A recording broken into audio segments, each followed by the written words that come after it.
Something is happening inside Microsoft right now that nobody saw coming. A quiet storm is building, one that has left executives scrambling, engineers defending their decisions in public forums, and millions of loyal users doing something that should terrify every technology company on the planet. They are walking away, not from Microsoft entirely, not from computers, but from Windows 11. And the man who built Microsoft from a garage dream into the most powerful technology empire the world has ever seen, Bill Gates, is reportedly stunned. Because Windows 11 is not just being criticized, it is being called the worst, most disconnected, most user-hostile operating system Microsoft has ever released.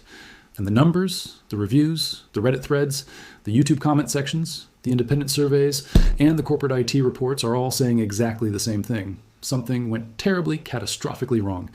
But here is what makes this story truly explosive. Windows 11 was supposed to be Microsoft's greatest triumph. It was announced with fireworks, celebrity demos, and the kind of corporate confidence that only comes when a company genuinely believes it has created something revolutionary. Microsoft executives stood on enormous stages and promised a faster, safer, more beautiful, more personal computing experience. They called it the Windows of THE future. They said this was the operating system designed for the next generation of human beings, the generation that grew up with smartphones, expects everything to be intuitive, and will not tolerate mediocrity. And now, just a few years later, those exact promises are being weaponized against Microsoft. Screenshot by screenshot, forum post by forum post, benchmark by benchmark, as evidence of one of the most stunning technology betrayals in modern computing history. So what exactly went wrong? How did the most powerful software company on Earth, a company with over $100 billion in annual revenue, thousands of elite engineers, decades of operating system experience, and a user base that numbers in the billions, managed to release something that has unified critics, casual users, corporate IT managers, accessibility advocates, and gaming communities in absolute, sustained, organized fury? And why is Bill Gates, a man who has spent years carefully maintaining a measured and diplomatic public persona, reportedly shaken by what is happening to the company he gave his entire youth to building? Stay locked in right here, because by the time you reach the final words of this story, you are going to understand something about technology, power, trust, and corporate greed that the mainstream media is barely beginning to discuss. Let us go back to where this all started. When Microsoft launched Windows 11 in October 2021, the timing could not have looked better on paper. The world was still recovering from a devastating global pandemic. People were working from home in record numbers. Laptops and desktop computers had reclaimed the center of human life in a way they had not been since the birth of the internet. Students were attending school on their computers. Families were connecting through their screens. Professionals were running entire businesses from home offices. Microsoft could not have asked for a more captive, more desperate, more ready audience to receive a new operating system. The demand was real. The attention was guaranteed. The expectations from the technology press were sky high. Microsoft knew all of this. They planned around it. They built marketing campaigns designed to capture it. And then they released Windows 11 into that perfect storm of opportunity. And within hours, the cracks began to appear. Users who had been part of the Windows Insider testing program, the community of early adopters who preview Windows releases months before the public, had been warning Microsoft consistently and specifically for a long time. The feedback was not vague. It was detailed, documented, and alarming. Reports about missing features, performance inconsistencies, confusing interface changes, and inexplicable design choices had been filed in enormous numbers through Microsoft's official feedback channels. But Microsoft did something that technology companies have been doing for decades with increasing confidence. They filtered the feedback, deprioritized the loudest concerns, leaned on internal metrics that told a more favorable story, and shipped the product anyway. The world noticed within hours. The first and arguably most damaging controversy was about hardware requirements. To install and run Windows 11, Microsoft established a set of minimum specifications that went far beyond anything they had demanded before. Specifically, they required a chip called a TPM 2.0, a trusted platform module, along with a processor from a relatively recent generation. On paper, this sounds like a reasonable security decision. Microsoft publicly argued that these requirements were about building a more secure operating system for the modern threat landscape. They pointed to evolving cybersecurity risks and the need for hardware-level protection features. And in the abstract world of engineering presentations, those arguments had merit. But in the real world, the impact was devastating. Tens of millions of computers, machines that were running Windows 10 without a single problem, machines that people had bought just a few years earlier, machines that were fast, reliable, and more than capable of handling everyday computing tasks, were suddenly classified as incompatible with Windows 11. Not because they were underpowered, not because they were broken or outdated in any meaningful way, but because they lacked a chip that the vast majority of their owners had never heard of and had no practical way to obtain or enable. The backlash was immediate and enormous. While technology forums exploded, consumer protection advocates raised alarms. Journalists who covered Microsoft professionally began using words like arbitrary and exclusionary in their headlines. And ordinary people, real people with real budgets, who had made real purchasing decisions based on the understanding that Microsoft honored a tradition of backward compatibility, felt betrayed. That tradition of backward compatibility was not a small thing. It was a foundational promise that Microsoft had maintained across decades of Windows releases. Windows XP users could upgrade to Vista, Vista users could move to Windows 7, Windows 7 machines could run Windows 10 smoothly. The chain of continuity had always been a point of genuine pride for Microsoft, and a major reason why so many individuals, families, and organizations had committed their digital lives to the Windows ecosystem. Windows 11 shattered that tradition with a single hardware policy announcement. And the message it sent, intentional or not, was that Microsoft was willing to strand millions of loyal customers to serve a strategic agenda that those customers had no voice in shaping. But the hardware controversy was only the opening act. What came next was in many ways more personally infuriating for everyday users, because it attacked something even more fundamental than hardware compatibility. It attacked the way people work. When users who did meet the hardware requirements installed Windows 11, they encountered a redesigned interface that felt like it had been built by people who had never watched a real person use a computer in a real working environment. The taskbar, the fundamental navigation bar that has anchored every version of Windows since 1995, had been moved to the center of the screen and stripped of critical functionality.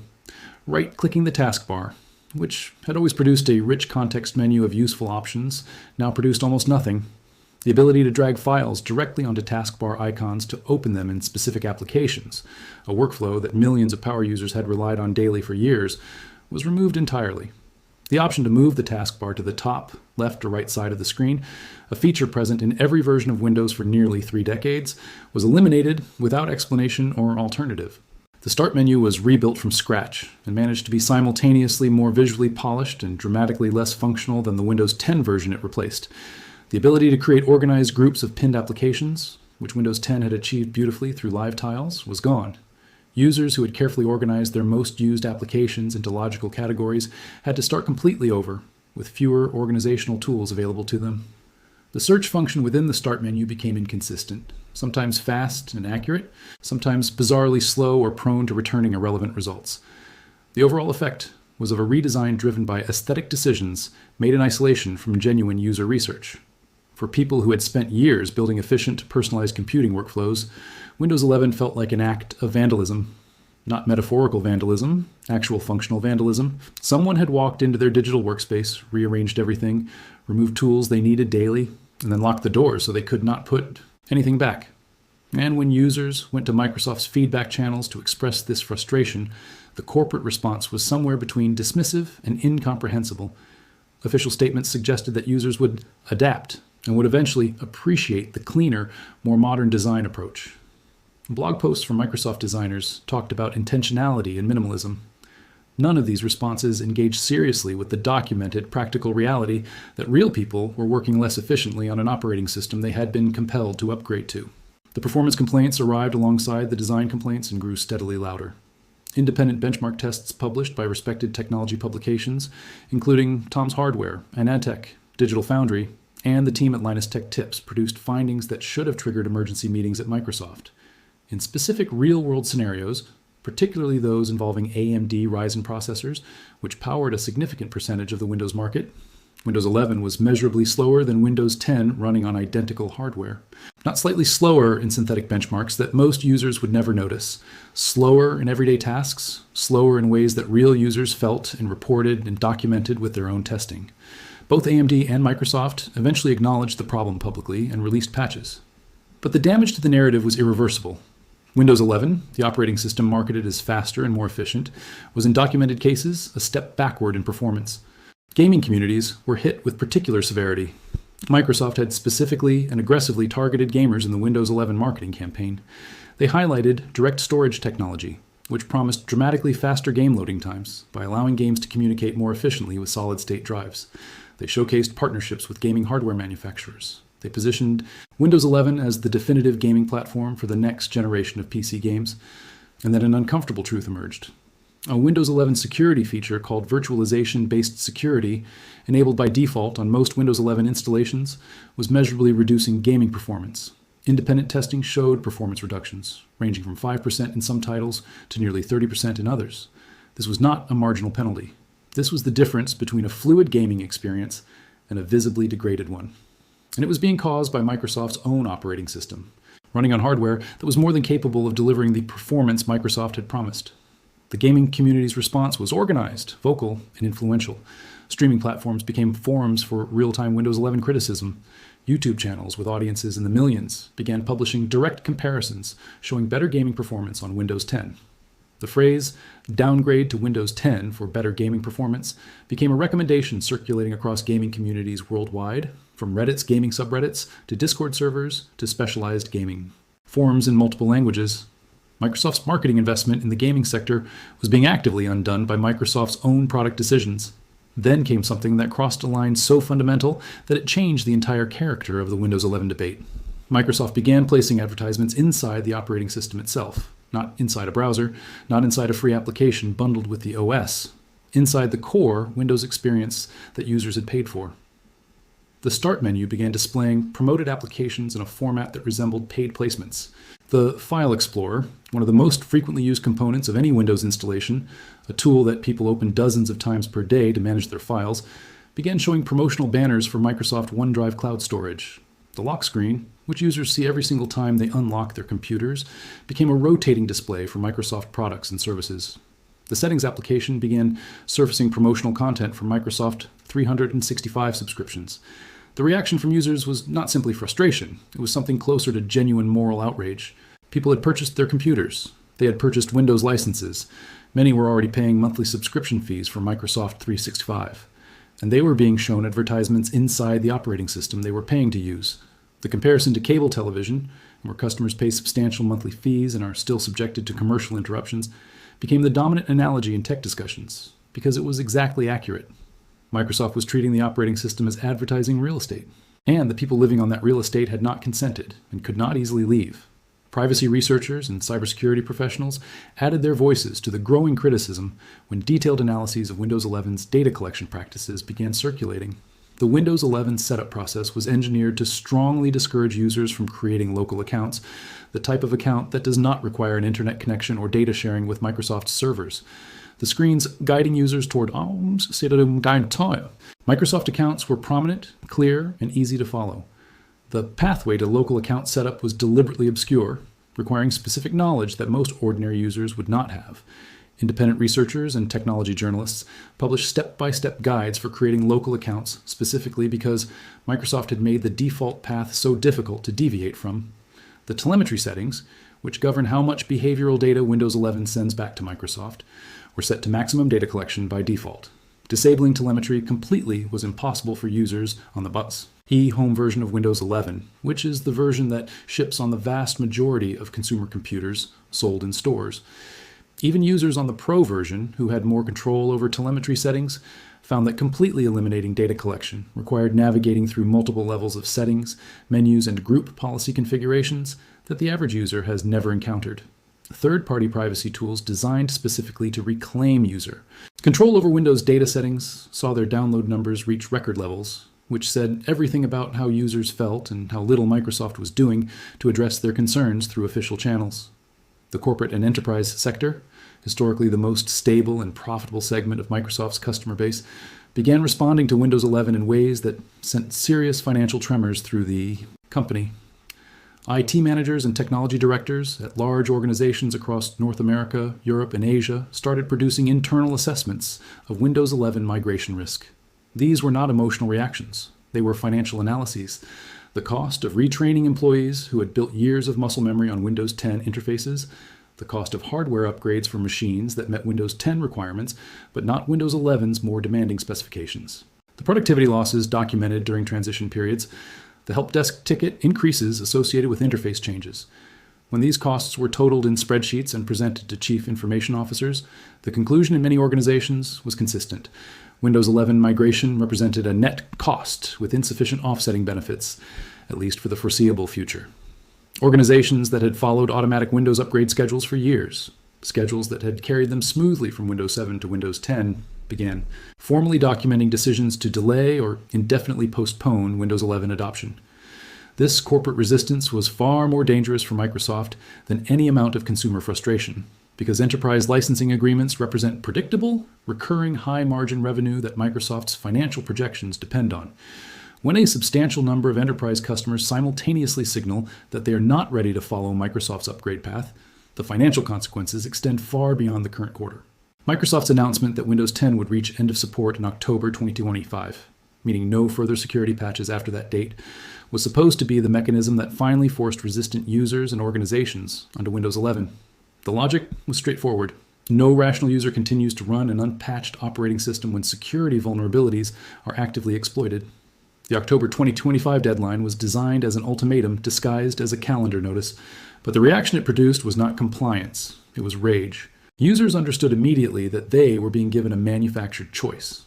Upgrade to an operating system you dislike, pay Microsoft for an extended support subscription for your old one, or accept security risk on hardware that is otherwise fully functional. None of these options felt like a genuine choice. All of them felt like a trap. And the response in technology communities was to begin exploring seriously and publicly what was actually possible outside the Microsoft ecosystem for the first time in years. Linux distributions saw adoption increases that the open source computing community had not experienced in living memory. Ubuntu, Linux Mint, Fedora, and Pop! OS began recording download numbers that community managers described as unprecedented. Technology YouTube channels that had spent years focused almost exclusively on Windows began publishing Linux tutorials for general audiences. Not the technical deep dives that had always served Linux enthusiasts, but genuine beginner guides designed to help ordinary people make a real transition.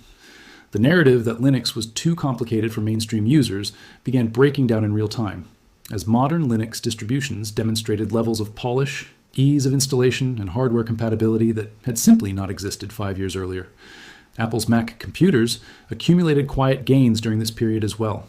Mac market share in key demographic segments, creative professionals, students, small business owners, showed measurable increases that correlated directly with the peak periods of Windows 11 criticism. Apple's own silicon chips, which had already established dramatic performance and efficiency advantages over comparable Windows hardware, made the case for switching even more compelling. A MacBook running Apple's own processor delivered better performance, dramatically longer battery life, and ran an operating system that its users were not publicly revolting against. In the business of personal computing, perception is product. And the perception of Windows 11 in this period was catastrophically negative. Microsoft rolled out updates over subsequent months that addressed some of the specific criticisms. Drag and drop functionality returned to the taskbar. Some right-click menu options that had been stripped came back in modified forms. The AMD performance issues received patches. These updates were welcomed by users who had been demanding them, but they also opened Microsoft to a question that proved extremely difficult to answer. If these features needed to come back, why were they removed in the first place? What process produced an operating system in late 2021 that needed 2 years of corrective patches to approach the functionality level of its predecessor? The answer that emerged through reporting from technology journalists and analysis from people familiar with Microsoft's internal culture was uncomfortable. Windows 11 had been released on a timeline driven by marketing strategy and competitive response rather than by product readiness. The integration of artificial intelligence into Windows 11 through Microsoft's Copilot feature was supposed to change the conversation. When Microsoft announced its massive investment in OpenAI and began building AI tools directly into the operating system, the technology press initially responded with genuine excitement. An AI assistant woven into the fabric of the operating system, able to help users write documents, search for information, manage files, and navigate settings, sounded like exactly the kind of transformative leap that could rehabilitate Windows 11's reputation. And the ambition was real. The intention was clearly to make Windows 11 the platform through which Microsoft would define AI-powered personal computing for the next decade. But the execution was deeply problematic in its early phases. Copilot in Windows 11 was positioned as a universal assistant, but in practice it showed a persistent tendency to redirect users toward Bing searches, even for tasks that had nothing to do with web search. Asking Copilot to help rename a file, adjust a system setting, or manage a simple computing task would frequently result in a Bing search result rather than a direct operating system action. The feature that was marketed as an intelligent assistant embedded in your computer often behaved like an advertisement for Microsoft's search engine dressed up in AI clothing. Users who had expected genuine on-device intelligence received what frequently felt like a smarter version of the old Cortana assistant, an assistant that Microsoft had itself heavily criticized, scaled back, and eventually removed from prominence in Windows 10. The deeper problem with the Copilot integration was philosophical. Microsoft was building AI into Windows not primarily because AI would make Windows dramatically better for users, but because AI was the technology story of the moment and Microsoft needed to be part of it. When a company builds a feature to serve a narrative rather than to solve a user problem, the feature tends to reveal its own hollowness in daily use. And Copilot, in its initial Windows 11 incarnation, did exactly that. Bill Gates has watched the entire arc of Windows 11 from a position of profound distance and, reportedly, profound discomfort. He left Microsoft's board in 2020 and has no operational role in the company's day-to-day decisions. He cannot walk into a product review meeting and redirect a design decision. He cannot override a marketing timeline or challenge a hardware requirement policy. What he can do is watch, and from what people close to his inner circle have suggested, what he is watching troubles him deeply. Gates built his reputation and Microsoft's foundational culture on a specific and genuinely held belief that software should make people more powerful, more capable, more productive, more able to do the things they needed and wanted to do. The Windows of Gates's era, aggressive in the marketplace, sometimes ruthless in its competitive tactics, was always, at its core, designed to be something that users wanted to use because it made their work easier and their lives better. It was a tool in the deepest sense of the word, an extension of human capability rather than a constraint on it. The Windows 11 that exists today is something philosophically different. Its advertisements in the Start menu are not design accidents, they are deliberate revenue decisions. Its push toward Microsoft accounts is not a technical requirement. It is a data capture strategy. Its resistance to telemetry reduction is not an oversight. It is intentional friction designed to maximize the amount of behavioral information Microsoft can collect from its user base. Its promotion of Bing, OneDrive, Microsoft 365, and Copilot within the operating system interface is not editorial curation. It is a vertical integration strategy designed to make Windows a captive distribution platform for Microsoft's subscription business. None of these things make Windows 11 a better tool for the human being sitting in front of the screen. All of them make Windows 11 a more valuable asset for Microsoft's shareholders. This is the transformation that Bill Gates is reportedly struggling to reconcile. He understands business. He built one of the greatest businesses in human history. He knows that companies must evolve, must find new revenue streams, must respond to competitive pressure.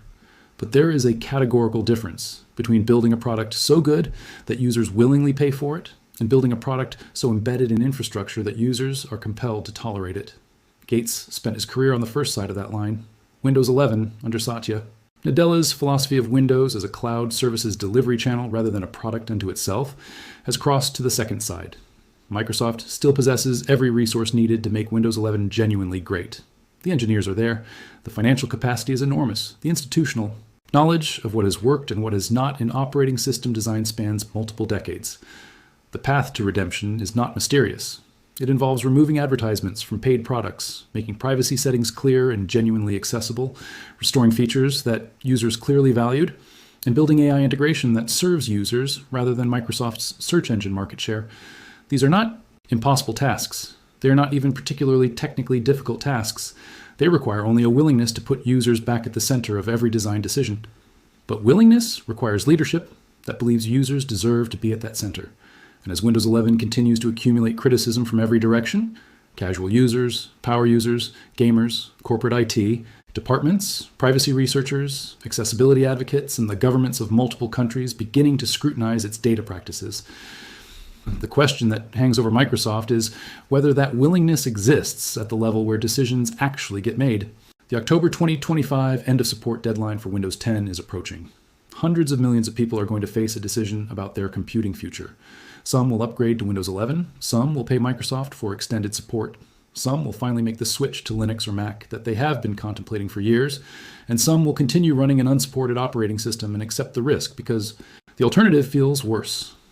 Every one of those outcomes represents a failure on Microsoft's part. Every one of those outcomes represents a user who did not feel welcomed, respected, or served by the company whose operating system has defined their digital life for years or decades. Bill Gates changed the world by believing that software could be the most powerful tool ever created for human productivity. Windows 11, at this moment in its history, represents the distance that Microsoft has traveled from that founding belief. It is not simply a bad operating system.